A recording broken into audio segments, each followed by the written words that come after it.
So, good morning or good night, depending on where you are in the world. And welcome to another interview of the Shield Dude on a Couch. I'm your host, Hector. And tonight I'm joined by Isaac. And Isaac is the lead singer. He's a multi-instrumentalist in the band Krapf. And that's his last name. So he has a cool last name, so he used it in the band. So first of all, Isaac, how are you tonight? I'm doing very well. How are you, Hector? I'm doing good. So I discovered this band, like a few weeks ago when I got the promo, and I heard, Baltimore, Maryland, multi-instrumentalist, like a trio that plays progressive metal and rock. So I'm like, oh, yeah, I'm gonna check it out.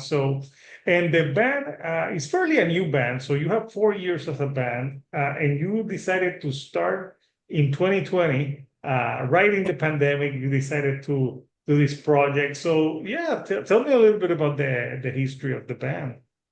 Yep. So, pretty much what you were saying. I started the band project originally as like a solo act, and we I released the first record late March, early April of 2020. So right before everything started shutting Mhm. down here. So couldn't have been better timing. Um, and so I wasn't really able to do too much promotion or anything along those lines for the course of like 2020 and 2021. We were very like quarantined here and whatnot. I'm sure there's other bands with similar stories. And so I wrote all this music. The very first record was called Seasick, and on that record, I tracked the vocals, the guitars, the bass, and the drums for it. So it was very just like personal to me and was kind of like the embodiment of like who I was as an artist. And fast forward a little bit, I got some of my friends who I played some cover shows with, some cover band gigs with, to jump on it because I was like, okay, my drumming ability only goes so far, my bass playing only goes so far. I need some actual like heavy hitters on this next one. And so then in 2021, we wrote and released the Hollow, which was our second record. So still, once again, everything very shut down, but couldn't really do too much promotion with it. But that's when it started to turn from a solo project to more of a full band project. And yep, then we just took on the name Krapf. Yeah, you're like, well, it's a good, what if your last name was Jones? We would be Jones. I don't know. Yeah, so it started as a solo project, and I'm guessing you wrote a lot of this, in quarantine. I listened to all, and I know that the Hollow is the single in Spotify. It's number one on your track, Yeah. so it's a very popular track. And you've remastered a lot of this and been re-releasing this year because you released just a few days ago on September 27 a remastered version of Seasick, right? Yes, sir. Yep. So, so kind of playing, uh, not catch up, but like a reinvigorated like version of the songs. We got them remastered because when we initially released them, they kind of just went into the void with everybody in Mm. quarantine and COVID, and everyone's focusing on health and safety, and so it really was a terrible time to try to gain momentum as a band or a startup as a band. So I think there was a lot of like value in the music that was written at that time. So just kind of giving current listeners like a taste of like what was initially put out there with the vision of writing new music right now and to just see where we're going. Yeah, or you just could have told everyone this is brand new. I could People will, oh, it's brand new, it's brand new. But I actually started on the channel in 2021, and I remember the first bands I interviewed it was hard to like. So what are you gonna do? I'm like, we can't tour. Like, so it was kind of hard to like, what should we talk about? Like, you can't tour, you can't promote anything. So yeah, it's good now that you can do that. So. So yeah, you've been re-releasing and you're currently working on new material. So you said, the thing says that it's like progressive, but I felt like your vocals, I felt like a lot of like alternative metal too, or alternative rock. Uh, so tell me a little bit about your musical background, like influences that got you into music. So I grew up in the church, so a lot of my initial exposure was to a lot of just like contemporary like Christian music. So I definitely, some of the vocals are probably like influenced a little bit of that like anthemic church-based contemporary like pop music. But then Mhm. from there I got into a lot of music outside of the church, and I really dove into Rainbow. So Blackmore's Rainbow with Ronnie James Dio. I really enjoyed their material. I really loved getting into Rise Against, System of a Down, Oh, I and remember Rise Against. yeah, and an artist I currently really enjoy is Devin Townsend. Uh, so he's had like Devin Townsend, the Devin Townsend Project, Strapping Young Lad. Oh, I know who he is. Yeah. Yeah. He's So releasing an album soon. yeah, he is Power Nerd, I believe. Yeah. I don't know if it's 7,000 project or just, I think it's just 7,000. So yeah, you got into different type of like metal and rock, very varied, like in the influences.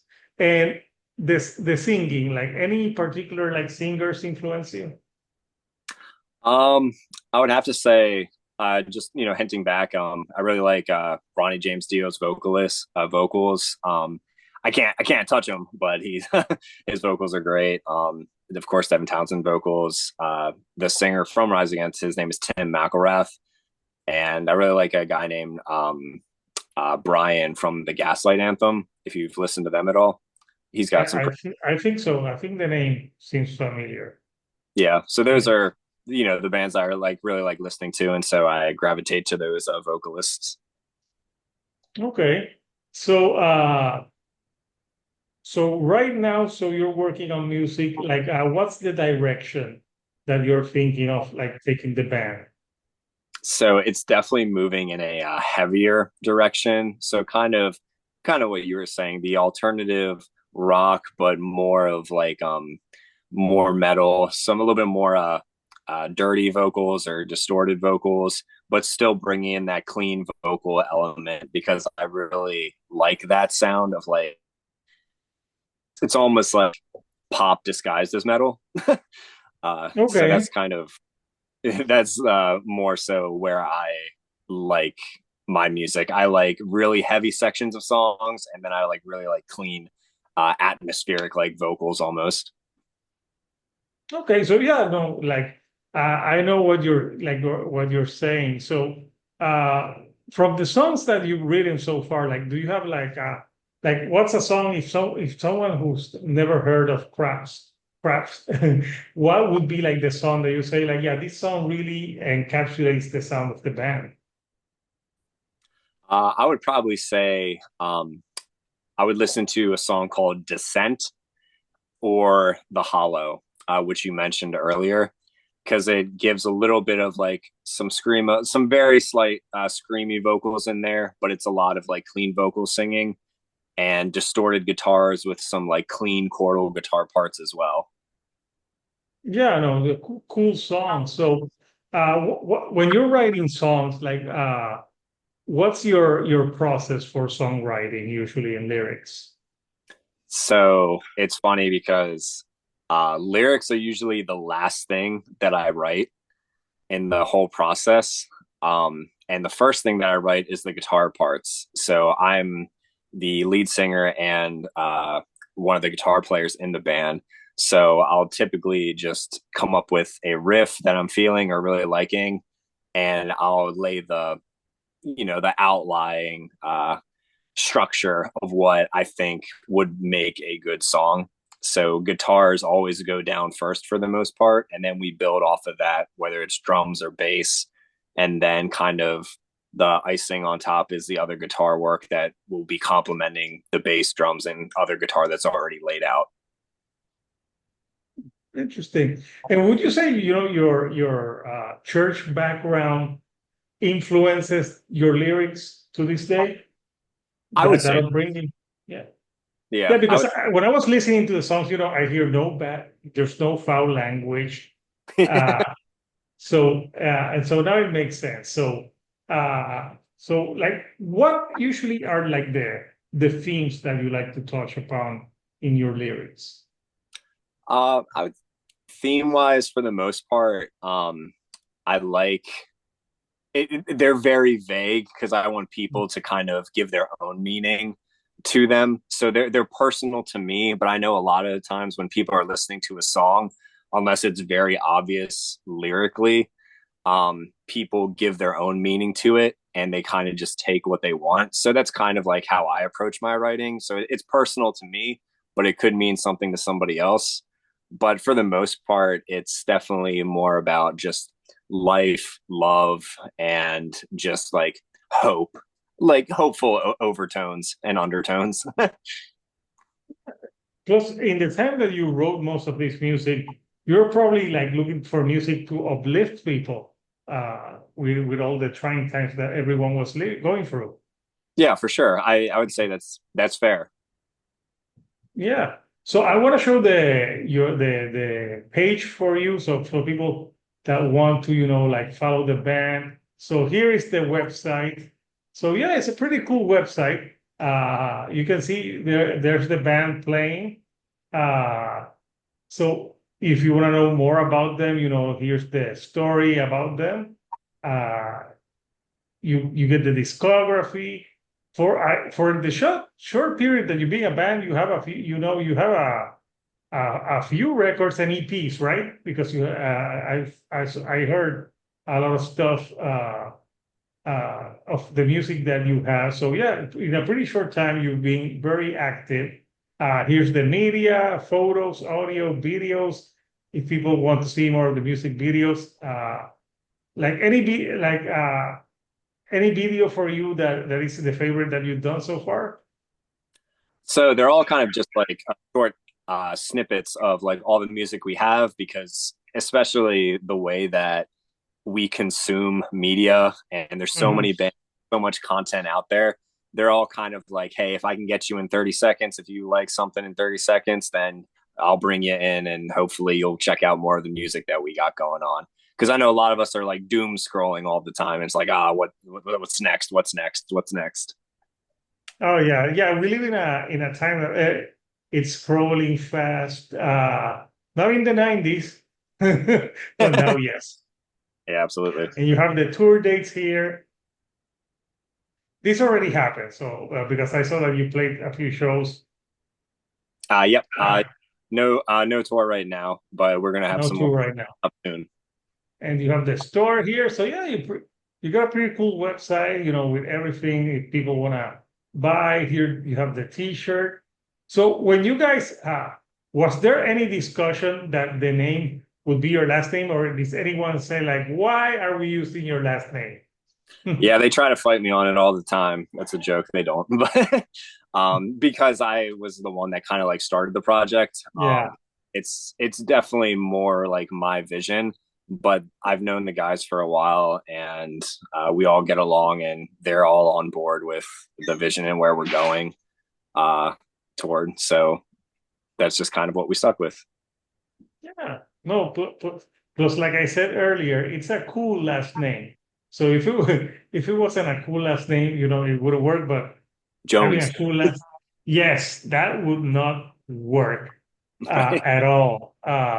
So yeah, we've talked about your influences, obviously the way that you write. So obviously you're writing now, and I think is the writing now easier since we don't have those restrictions that you used to have, and now you can get in a room with the other people. So do you think it's more of like a collaborative effort right now? Yeah, I would definitely say it's a very collaborative effort. I definitely want to use the influence that the other guys bring to the table because everybody's got a little bit of a different kind of background. I have that like church background and rock and a little bit of metal. One of the other guys was more of a jazz fusion background, and one of the other guys in the band has like a gospel background. So it's just like we're a little like all over the place, but we're all able to get together and write the new material, as well as we all have some familiarity with using a DAW, so we can easily like bounce musical ideas back to one another online, and we can all check it out and share like just a Google Drive or Dropbox folder, and see what we got cooking. And you're self-producing these albums, correct? Yep. So everything right now is in house. So we are going to a studio in Baltimore and getting it tracked professionally. But yep, where all the funding is through shows and merch that we sell. Yeah, I think right now that's the a lot of bands are doing that. Even bigger bands that have been around for a long time, that DIY mentality. It's like cut off the middleman. I think record labels have not as much power as they did in the past. Got Plus, it's all digital. Do you have physical copies of these albums as well, or is it all digital? So it's all digital right now. We have some like USB drives that we've sold or given out in the past that have had like all the MP3s or WAV files on them that Mm. we've used at shows. But yeah, I mean, we definitely, if there's peaked interest, we would definitely invest more in some physical copies for like CDs and whatnot. Yeah, yeah. There's still there's still an audience out there that wants the physical material. They're hungry for it. So yeah, like it's cool. I like some of the tones of the songs. So yeah, so no touring for this year. You already did some shows, so you're looking. So I'm guessing the immediate plans is like finish a new album and maybe do some shows next year. Absolutely. Yep. That's our plan right now. We are actively recording in the studio, So yeah, and we're hoping to have the record wrapped up by the end of the year or early January, and then start promoting it. yeah, that sounds like a plan. Uh, So yeah, sometimes in this when I do these videos, I like to know more about the background of music that really inspired you. Like I remember when I started the channel, I did a video with a friend of mine that it's about 5 albums that you would take to a desert island if 5 albums that you would listen to forever and why. So if you have to be in an island where you can play music, which 5 albums would you take and why? Oh man. Okay. uh, um, I really like. I so kind of like hinting at the artists that I've already mentioned that have influenced me. I really like Accelerated Evolution, Devin Townsend, Richie Blackmore's Rainbow, the first Rainbow album. I even like Dio, the Holy Diver record. That one's really solid as well. Yeah, I have that one on vinyl. And The Sufferer and the Witness by Rise. Yeah, The Sufferer and the Witness by Rise Against, and probably the 59 Sound by the Gaslight Anthem. Those are all songs and records that I listen to a lot. Yeah, so yeah, you have a very varied taste because they're all like Rise Against Dio are completely different.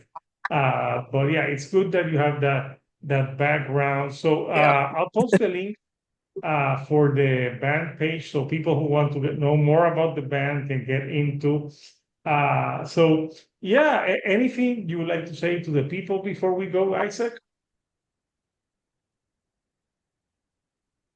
I just really appreciate the your time and giving me a platform to speak a little bit about my music. I really appreciate it, and hopefully, any listeners, hopefully we can make you fans in the future. And yeah, I'm very active on social media, so shoot me a DM if you got any questions about the music or whatnot. I'd love to chat with you.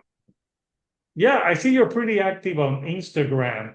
Uh, so is that the one that you Yeah. use the most for the Instagram for interaction with people? And I'm guessing if people also want to buy digitally on Bandcamp. Yep, they can. Yep, absolutely. And I primarily use Instagram, but I have pretty much everything: Facebook, TikTok, whatever. So you can find me.